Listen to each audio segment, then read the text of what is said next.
ఈనాటి అంశము గరుడ పురాణము అపోహలు. గరుడ పురాణము గురించి చాలా అపోహలు ఉన్నాయి. గరుడ పురాణము ఇంట్లో నిరభ్యంతరంగా ఉంచవచ్చు. పితృకర్మలు జరుపు దినాలలో గరుడ పురాణం శ్రవణం చాలా ప్రశస్తం.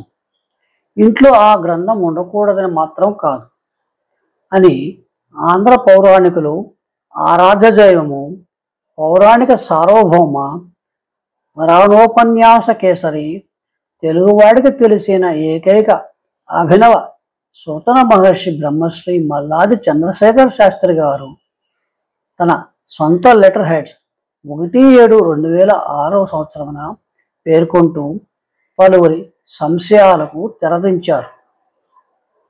ఎందుకంటే ఒక తెలుగువారి ఇళ్లలోనే గరుడ పురాణం చదవకూడదని, ఇంట్లో ఉంచుకోకూడదని పెద్దలు అంటున్నారు. ఈ అప్రకటిత నిషేధానికి ప్రమాణం లేదు. తండ్రులు, తాతలు, ముత్తాతలు అన్నారని అనేసుకోవడమే. ఇలా ఎందుకు జరిగింది? వ్యాస మహర్షి పట్ల అసూయ వలనో, కోపం వలనో ఆయన కూర్చిన గ్రంథాన్ని అప్రతిష్ఠ పాలు చేశారు అనుకోలేం కదా. ఎందుకంటే ఆయన మనకు దైవ సమానుడే. మన మత గ్రంథాలలో సింహభావం ఆయన ప్రసాదాలే. ప్రేతఖండం ఉంది కాబట్టి ఆ 12 రోజులు తప్ప ఇంకెప్పుడు ఈ పురాణాన్ని చదవకూడదు అని చెప్పి పెద్దలు గరుడ పురాణంలోని పొందుపరచబడిన మిగతా విషయాలను పట్టించుకోరేమి? మొత్తం పురాణంలో 320 అధ్యాయాలు ఉంటే ఈ అందరినీ భయపెట్టిన ప్రేతఖండం లేదా ప్రేతకాండ 50 అధ్యాయాలలోనే ఉంది కదా. మరి మిగతా 270 అధ్యాయాలలో ఉన్న మహా విషయాలు నేనెందుకు చదవకూడదు?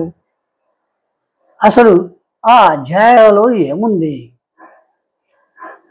స్వర్గవర్ణము, దేవార్చనము, తీర్థమహత్యము, భువన వృత్తాంతము, మన్వంతము, వర్ణధర్మాలు, ఆశ్రమ ధర్మాలు, దాన ధర్మము, రాజధర్మము, వ్యవహారము, వంశానుచరిత్రము, వ్రతము, విధానపూర్వక అష్టాంగ ఆయుర్వేదము, సంస్కృత వ్యాకరణము, ప్రళయము, ధర్మము, కర్మము, కామము, అర్థము, ఉత్తమ జ్ఞానము, విష్ణుదేవుని మాయామయ సహజ లీలా విస్తార వర్ణన, ఇవన్నీ ఈ పురాణంలో ఉన్నాయి. వీటిని తెలుగువారికి దూరం చేసి గరుడ పురాణం అంటే ప్రేతకొండం ఒక్కటే అని ప్రథమను ప్రజలు హృదయాలతో ముద్రించారు. శివ విష్ణు సరస్యాది రహస్య పూజలున్నాయి.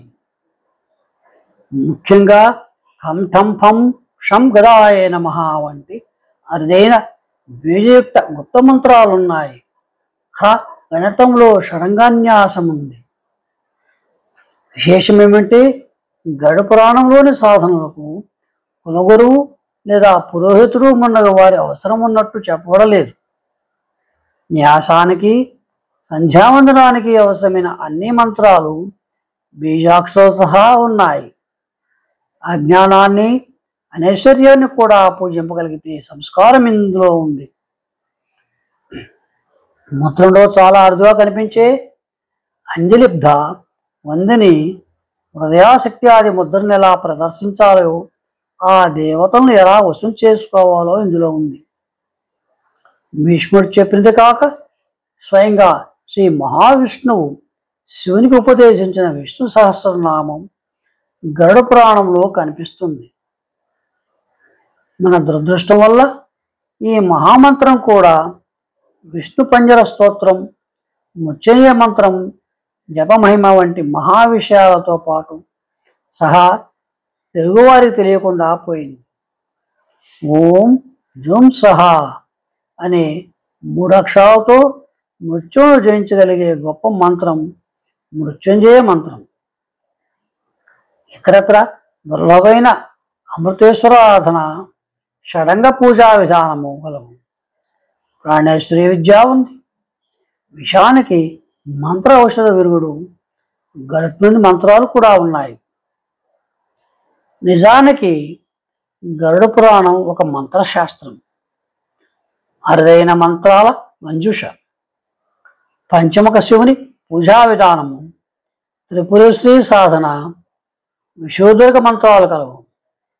గోపాల మంత్రం దానితో పాటు సాంగోపాంగముగా మిక్కిలిన కష్టసాధ్యమైన గోపాల దేవతారాధన విధి చెప్పబడింది. ఇలా వందల కొద్ది మంత్రాలు, బీజాక్షరాలు, హయగ్రీవ మూల మంత్రం, పూజా విధి, గాయత్రి మంత్రోపాసన, ఎక్కడా కనిపించని గాయత్రి మంత్ర చతుర్థ పాదం, వాస్తు నియమాలు, సాముద్రికము, నాడీ ప్రవాహము, శాలగ్రామ, రత్నశాస్త్రాలు మున్నగు ఎన్నో విషయాలు గరుడ పురాణంలో సంపూర్ణంగా చర్చించబడ్డాయి. గారుడీ విద్య గరుడ పురాణానికి ప్రత్యేకం. గరుడ పురాణం వైష్ణవ పురాణమే అయినా ఇందులో శివరాత్రి మహత్యం ఉంది. ఎవరికో కానీ తెలియని శివుని అవతారాలు ఉన్నాయి. అనేక మంత్రయుక్త వైష్ణవ కవచము, సర్వకామప్రద విద్య, విష్ణు ధర్మాఖ్య విద్య గరుడ పురాణంలో ఉపదేశించబడ్డాయి. వీటిని ఉపాసించే వారికి అపజయం ఉండదు. గారుడీ విద్య సకల శుభకర్మం. ఆయుర్వేద ప్రకటనలో రోగాలకు మందులే కాక శృంగార సర్వస్వమే ఉంది. మదనకేళిలో ఎంతమందినైనా సంతృప్తిపరచగలిగే మందులు తయారీ, వినియోగ, అనుపాన విధానాలతో సహా ఈ పురాణంలో చెప్పబడ్డాయి. అదృశ్య రూపానికి, ప్రకృతిని స్వల్పంగా జయించటానికి, నిత్య యవనానికి, పునర్యవనానికి, ఇలా స్త్రీ పురుషుల మనసారా కోరుకునే మరియు చెప్పుకోలేని వాంఛలు తీర్చుకునే సాధనాలు ఎన్నో ఉన్నాయి. దీనిని పురాణంగా పల్లెటూరులో కానీ పట్టణాల్లో చెప్పి రక్తి కట్టించటం కష్టమనే ఒక దురభిప్రాయం ఈ పురాణానికి రావాల్సినంత ప్రాముఖ్యం రాకపోవడానికి కారణం కావచ్చు.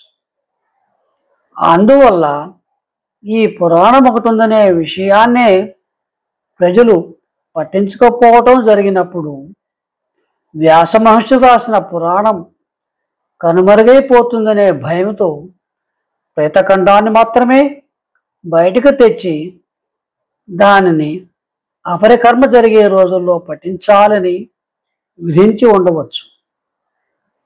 కాలక్రమాన గరుడ పురాణం గురించి ఎవరైనా ఇది నాకు పూర్తిగా కావాలి అని అడిగినా అలసత్వం కొద్ది కానీ, దుర్వినియోగం అవుతుందనే భయం కొద్ది కానీ సంస్కృతంలో ఉన్న దానిని తెలుగులోనికి మన పండితులు తీసుకొని రాలేకపోయి ఉండవచ్చు. అందుకే తెలుగులో సంపూర్ణ గరుడ పురాణం కనపడటం లేదు. చివరికి ఈనాడు భగవంతుని పట్ల పూర్తి విశ్వాసం ఉన్నవాడు దేనికి భయపడడు అనే ఋషివాక్యాన్ని సార్థకం చేస్తూ ఈ పురాణాన్ని త్వరలో అఖండ ధారావాహికగా అందించగలవాడను. ప్రజాహితమే ఈ నా ఛానల్ ప్రయత్నం. వెన్నెల.